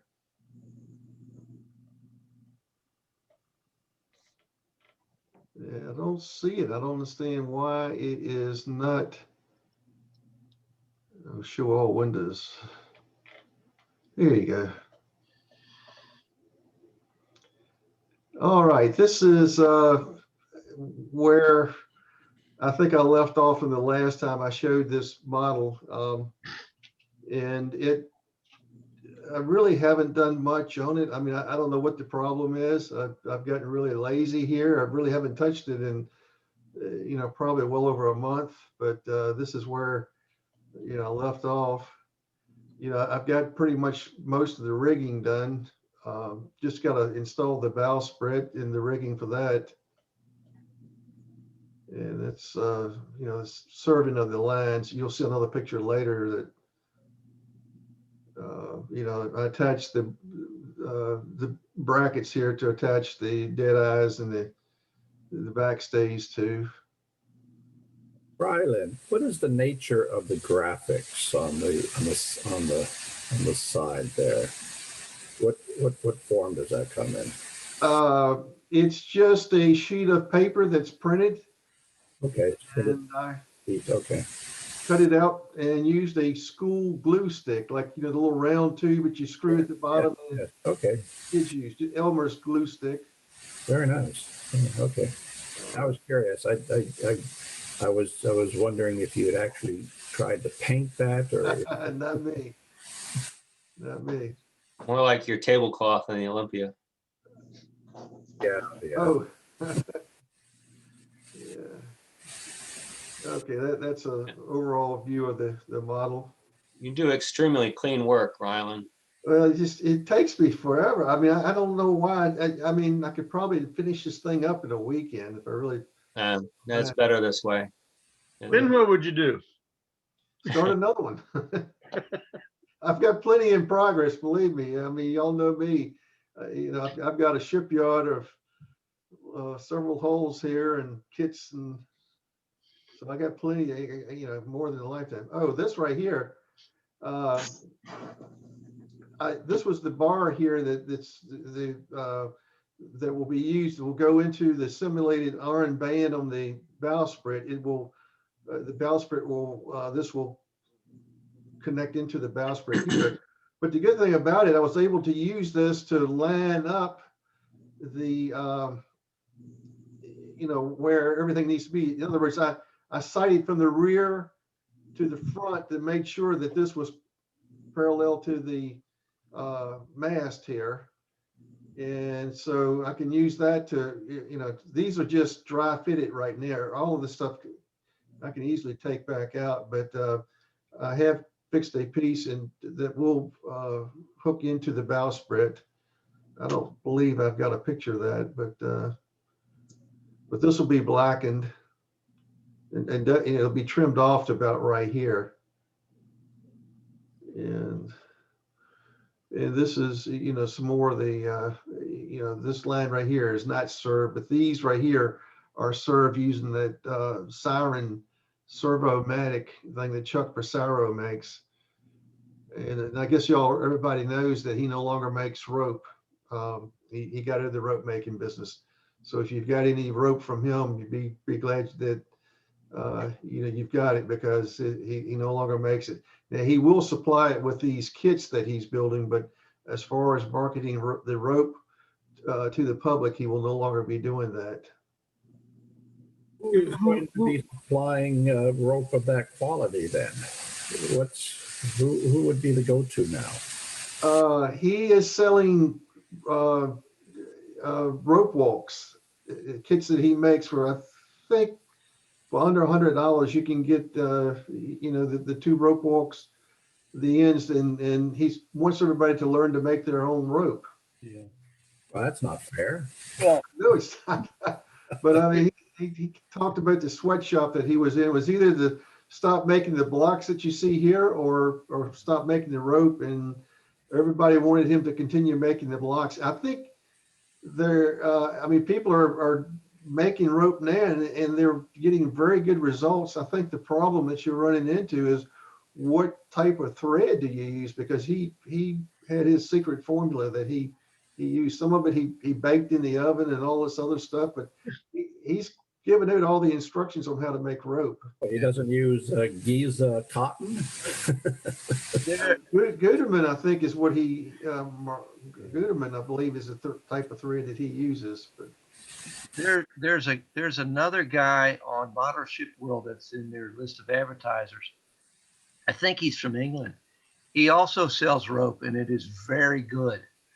Mm-hmm. Off the top, I don't remember the name of his site though. Are we talking about Chuck Passaro? Yes. Getting out of the business? Rope making business? Huh.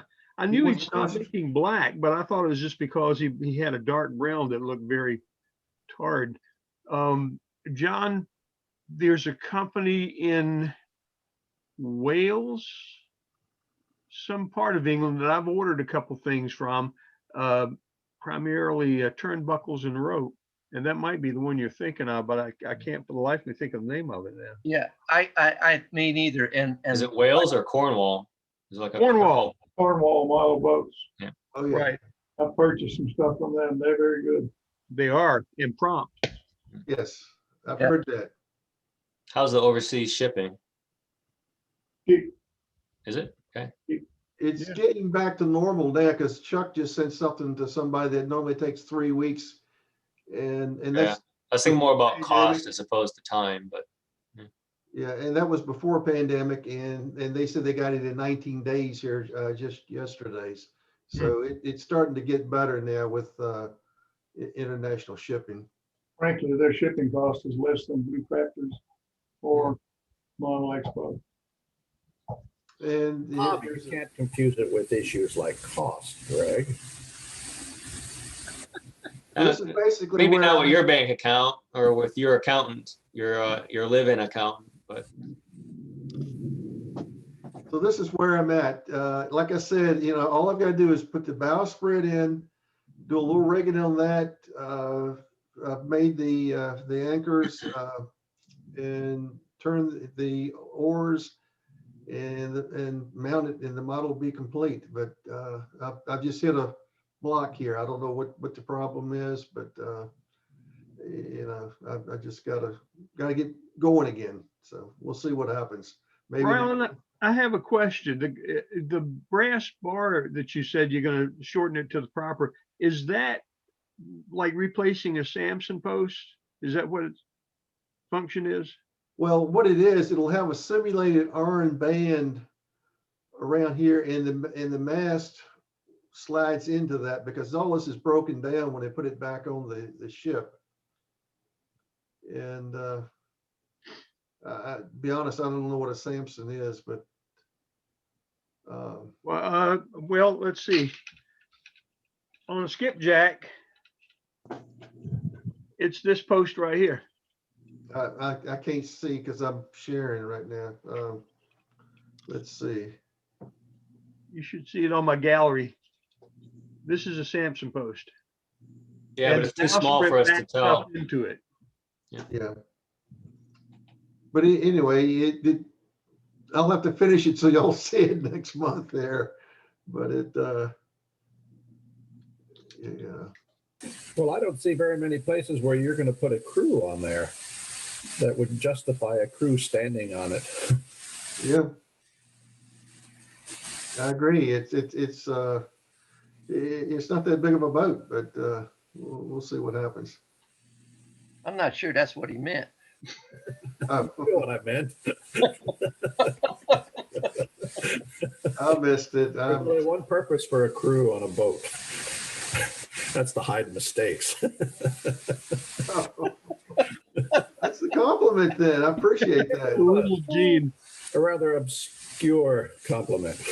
Yeah. Well, I've tried, with rope coils and all. I plan on hiding some of my mistakes. That too. Yeah. I have lots of rope coils. Yeah. The most important part of a cruise, however, is the party afterward. And if you don't have a crew, what kind of party are you going to have? That's the key.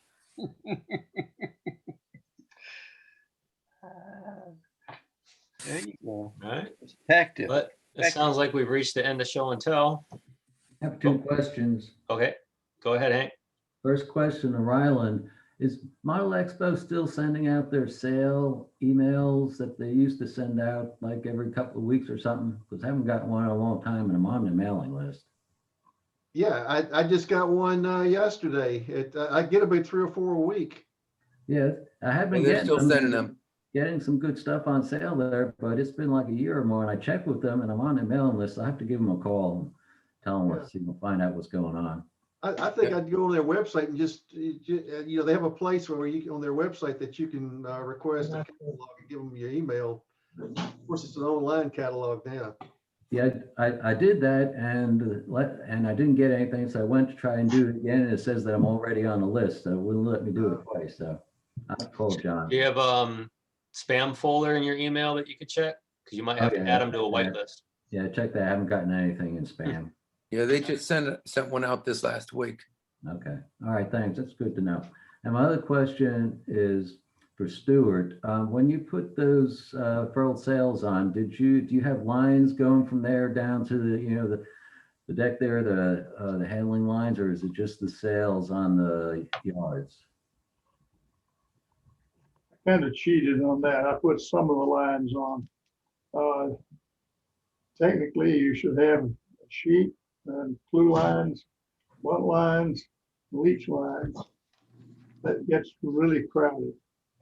So I wound up putting on only the sheets and the clue lines. All right, great. Thank you. Greg, for you, regarding this Alliance Model Works brass screen, if you find that there's some that you are going to order or want, I recently ordered a bunch. I have a big backlog of stock. I may be able to help you directly. Okay. So just let me know. They come in. They come in a variety of sizes, and just let me know what you're interested in. If I have it, you can certainly have it there, because like I said, I ordered more than I probably needed. Appreciate that. I'll go back to my paper again just for another brief show and tell bit. Let's see, where is it? Bless you. Thank you. Let's see if I can find it without too much delay.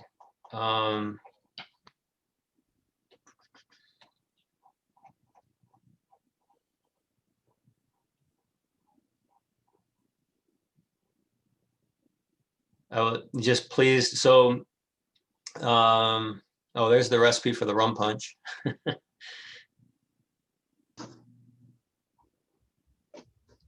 Yeah, so in that book that's already translated to English, he mentions the dimension for the sign net, but he left out some of the details. And those are the number of knots per inch or per foot, I mean, number of knots per foot in the net. So I know the right spacing for the openings in the net, and I can guess at the line weight. It doesn't mention it, but I can guess at that. So I know exactly what size mesh I need.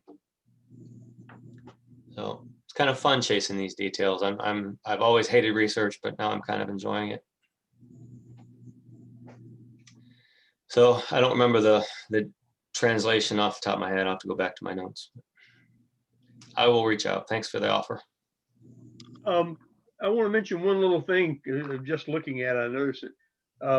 Bruce had a problem with squirting glue out of a bottle before, and I think several of us, including John, said, don't squirt it out of the bottle. Put it in a container and put it on with a toothbrush. This is a glue container. It used to be the lid of a water bottle. I got a bunch of them. And when I'm ready to use, doesn't matter whether it's wood glue, yellow glue, white glue, super glue, doesn't matter. Just put some into there, get you a bunch of toothpicks, and apply it with a toothpick. When you're done with the project, throw it away. Yep. Good idea. I use little fill cups that they keep you in the hospital. Yep. I use jar lids. Works. I've got bottle tops, and actually a piece of wax paper works really good for Yes. The super glues. Nothing sticks to wax paper. If I'm Right. gluing something I'm afraid of, I always put it on a piece of wax paper Right. first. That's what I do too.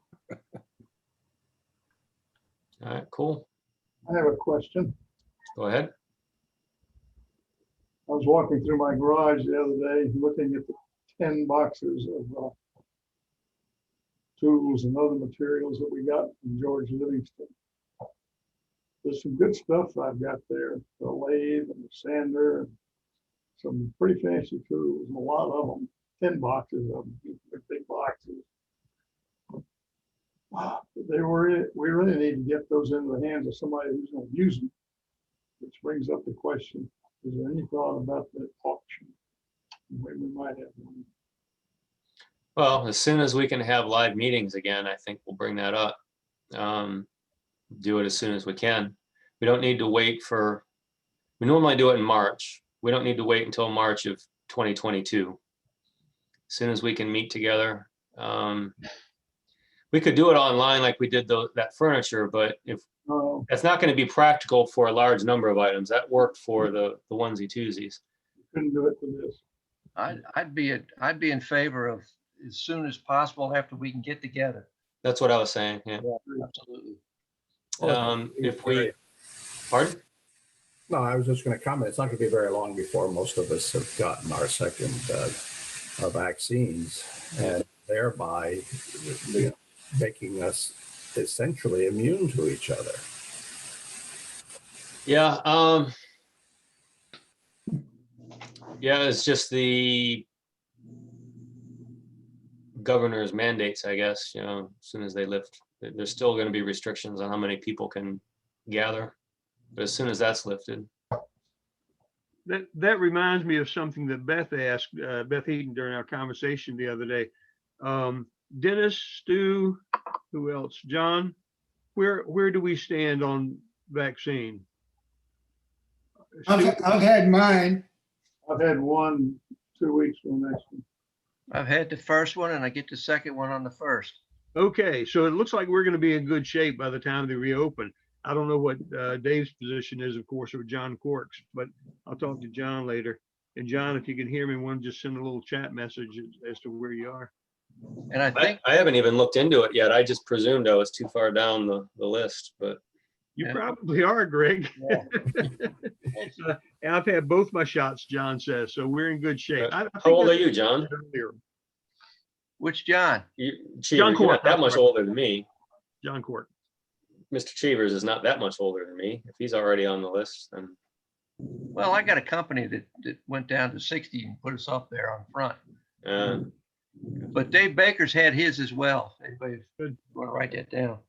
So we're in good shape. I'll report that to Beth next time I talk to her.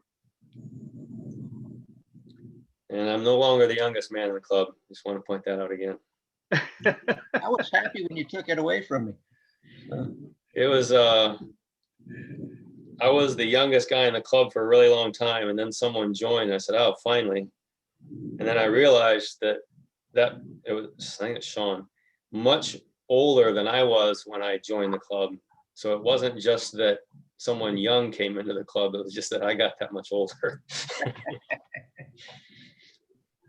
Yeah, I know how you feel. I think I was 20 when I joined this club. Yeah, I was probably 26 or 7, something like that. Yeah. I had a lot of father figures here. So it's good. All right, shall we wrap it up, or we have more shooting the I'm water getting cooler hungry. talk? Let's go to Moe's. Yeah. All righty. Well, you guys all have a good day. Thanks, Greg. A good month till we talk again. Keep in touch on Right. email. Thanks. Good All meeting. right, Greg. Cheers. Everybody be safe. Y'all take care. All right, Ron, check your email, because I sent you the list of those kits. Okay, thank you. See ya. See you. Take care. Later. All right, Stay well. goodbye. Bye. Bye.